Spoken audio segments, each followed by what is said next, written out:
महिलांच्या लैंगिक शोषणासह अनेक गंभीर गुन्ह्यात गजाआड असलेल्या भोंदू अशोक खरातला मरणाची भीती आहे।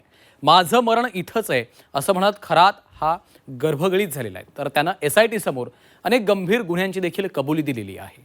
पाहूयात। भोंदू अशोक खरातला मरणाची भीती। माझं मरण इथंच, कोठडीत खरात गर्भगळीत। खरातकडून चौकशीत अनेक गुन्ह्यांची कबुली। पोलिसी खाक्या दाखवल्यानंतर अशोक खरात कोठडीत गर्भगळीत झालाय। भोंदू बाबा अशोक खरातला आता मरणाची भीती सतावते। SIT कडून अशोक खरातची दररोज वेगवेगळ्या गुन्ह्यात कसून चौकशी सुरू आहे। या चौकशीतून रोज धक्कादायक माहिती समोर येते।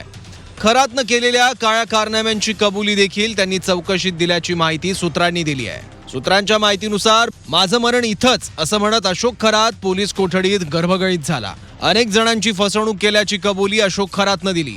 अशोक खरात प्रकरणात दिवसेंदिवस नवी माहिती समोर येते। खरात प्रकरणाची व्याप्ती मोठी असल्याचं संजय शिरसाट यांनी म्हटलं। तसंच या प्रकरणात काही दिवसानंतर खरातच्या सहकाऱ्यांची नावं देखील समोर येतील असा दावा संजय शिरसाट यांनी केला। तर दुसरीकडे खरातवर कठोर कारवाई करण्यासाठी सरकारकडून पावलं उचलली जात असल्याचं नवनाथ बन यांनी म्हटलं। मोठा चक्रव्यूह आहे, म्हणून याला भेदायला सर्व अधिकारी आता तयार झालेले आहेत। काही दिवस आपल्याला थोडी निश्चित वाट पाहावी लागेल। एक एक प्रकरण जसे जसे बाहेर येतील त्याचा तपास करणं ही अधिकाऱ्यासाठी सुद्धा कसोटी आहे। म्हणून या प्रकरणामध्ये अशोक खरात आणि त्याच्याबरोबरचे असलेले सहकारी आता काही दिवसानंतर त्यांच्या सहकार्याचे नावं यायला सुरुवात होतील आणि ते सुद्धा आपल्याला जेलमध्ये दिसतील। खरात प्रकरणामध्ये राज्य सरकार कारवाई करतंय। 100 कोटीपेक्षा जास्त व्यवहार असल्यामुळं तिथं ED देखील आलेलं आहे।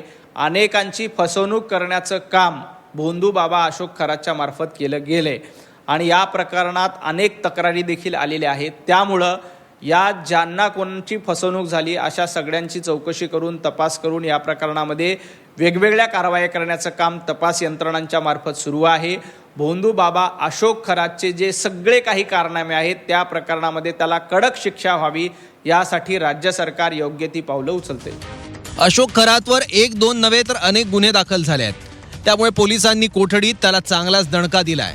त्याच्यावर फसवणूक, महिलांचं लैंगिक शोषण आणि इतर गंभीर गुन्हे दाखल करण्यात आले आहेत। त्यामुळे त्याची वरात जनतेच्या दारात काढण्याची मागणी तृप्ती देसाईंनी केली।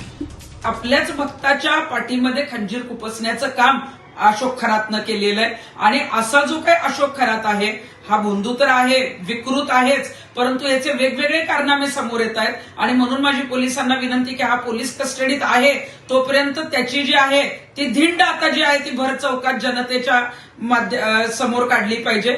खरातची वरात जी आहे ती आता जनतेच्या दारात अशा पद्धतीने जे आहे ते त्याला चौकात फिरवा। अशोक खरात कोठडीत कधी पोलिसांनाच धमकावतो तर कधी त्याचा माज दाखवतो। मात्र मागील काही दिवसांपासून मिळत असलेल्या पोलिसांच्या पाहुणचारानंतर खरातला त्याच्या मरणाची भीती वाटते। योगेश खरे, झी 24 तास, नाशिक।